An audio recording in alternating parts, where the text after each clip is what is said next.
But David, I'm on the go all the time.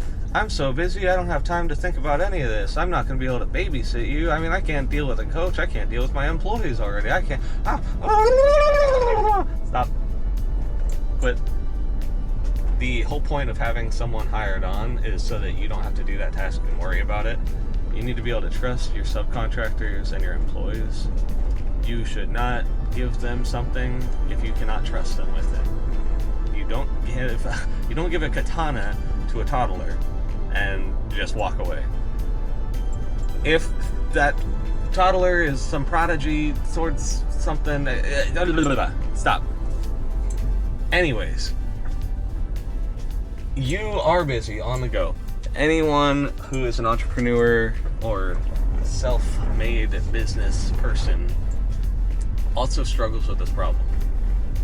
I have a camera on a mount talking to myself in a car. It's real. But this is a good use of my time. Having a coach will help you choose which things are a good use of your time. This aligns with my goals and my passions. I want to help other people. I want to help people not waste their time and be able to actually make the impact that they are here to do. Hey, look at that. It's one of my guys right there driving down the road. And you can do that. You can figure it out on your own. So here I'm rolling up to a project that we are basically renovating this house. I have a separate company that does construction. And crazy job site. I mean, this is chaotic. There's a functional kitchen in here though. Pretty sure I'm gonna bust through this door and see my wife. I was wrong. But I can continue up. And I have a base set up in the room with my computer. So I can come here and get some work done. There's my wife. And even though it's a construction site, we have the actual setup because that's a good spend of our time. I'm going to be here overseeing a lot of this project because multiple companies, multiple businesses. If you can find somewhere to double dip your time, God, that would be good. Especially one that gets you French toast. This is like video after video, good surprise. Do that. You know, this is quality of life. I like spending time with my wife. It's very important to me. I also like French toast. So right now, one of our sister businesses is renovating and flipping a house. I can work out of my house, have my wife near me, and eat French toast.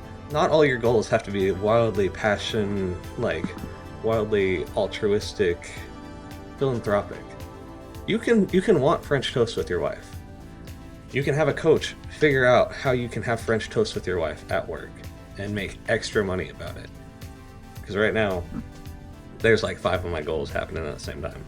Not just multitasking, but actual focused on one item. And then being able to glean. Man, I really can't think. I want this French toast. Being able to benefit from the other things you want. So if something comes up that's urgent on this job site, they can call on me. They really don't need me most of the time. I trust them to go work on whatever it is they're working on. But I am accessible here because when I need to be there and I'm not, that's terrible. Computer work, I can move a computer wherever.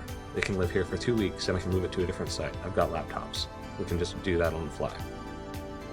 But there's a kitchen here. So, you are multitasking.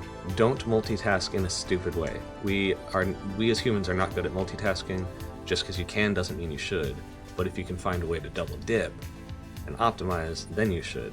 That's a good kind of multitasking.